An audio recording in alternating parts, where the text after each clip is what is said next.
June 26, 2018 11:21 a.m. Eastern Daylight Saving Time. June 26, 2018 11:21 a.m. Eastern Daylight Saving Time. DFS Bennett, Bedford and Rotochill's Lineup Optimizer break down the 2018 Quicken Loans National Field, which features Tiger Woods, to help you find the best picks and sleepers for your daily fantasy golf contests. Those in PGA DFS contests were spoiled last week with a strong field at the Travelers Championship, but we are coming back down to earth this week with the field at the Quicken Loans National. Tiger Woods, Ricky Fowler, and Mark Leishman highlight a 120-man field that is one of the weakest we will see all season.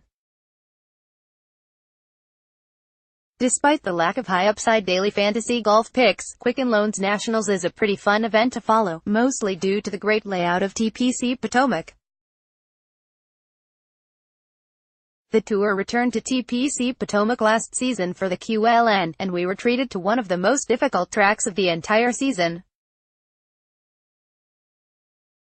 TPC Potomac is a fairly long 7,100-yard, par 70 layout that features narrow fairways and brutal rough that played is almost a half-shot penalty for anyone who ventured off the short stuff.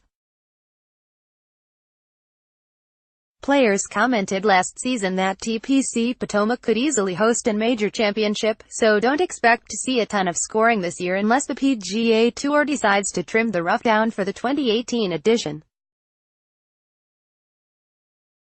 The sheer difficulty of TPC Potomac is drawing me towards players who will be able to grind out pars and avoid the numerous bogeys and double bogeys that lurk all over this course.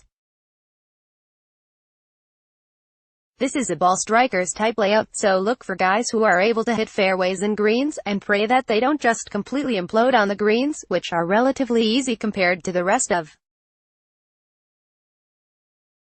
the course. Typically you would see players club down off the tee on a track like this, but the length of the layout will still force the shorter hitters to hit driver on the majority of holes.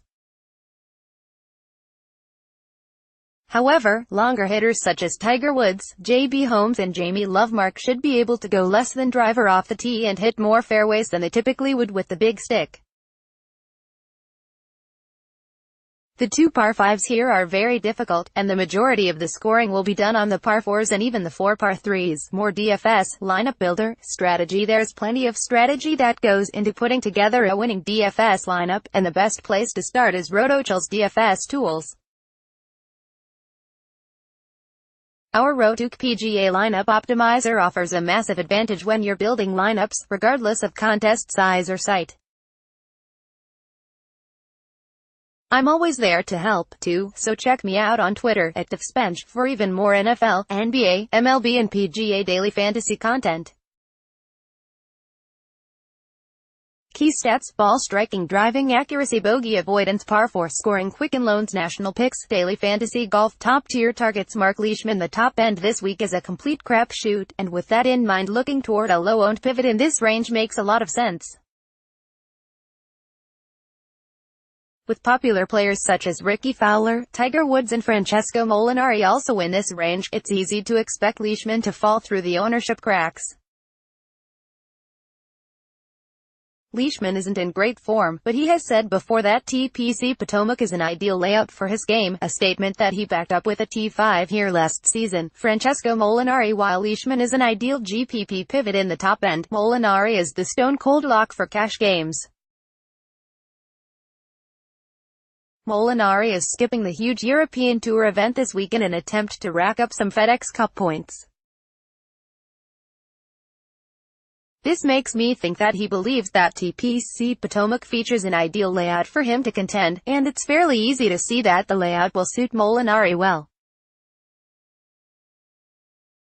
There aren't many players in the world who hit fairways and greens better than Molinari, and he comes in riding a nice hot streak with finishes of T25, second, and first over his past 3 starts worldwide, others too. Consider Tiger Woods, GPP, Jimmy Walker. Mid-tier targets. Charles Howell. 3CH3 is another guy who is an ideal play for cash games this week as he heads to a track where he finished solo second last season. Howell has the perfect ball striker profile that we are looking for this week and enters in solid form, making 10 straight cuts with 6 top 30 finishes in that span.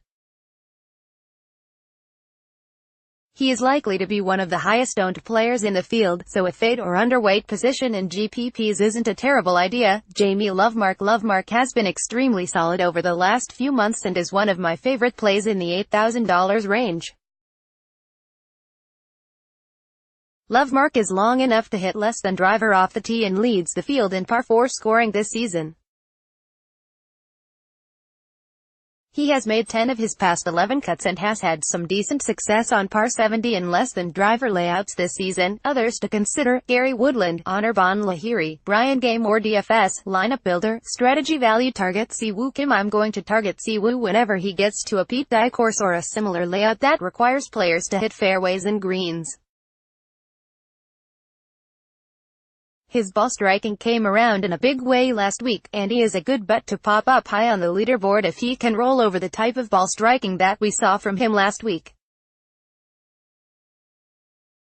He is an extremely volatile player, so consider him a GPP target only. James Hunt. The low $7,000 range is littered with a bunch of guys who are tough to stomach rostering, but in a 120-man field we should be able to find a few guys who have some top 10 upside.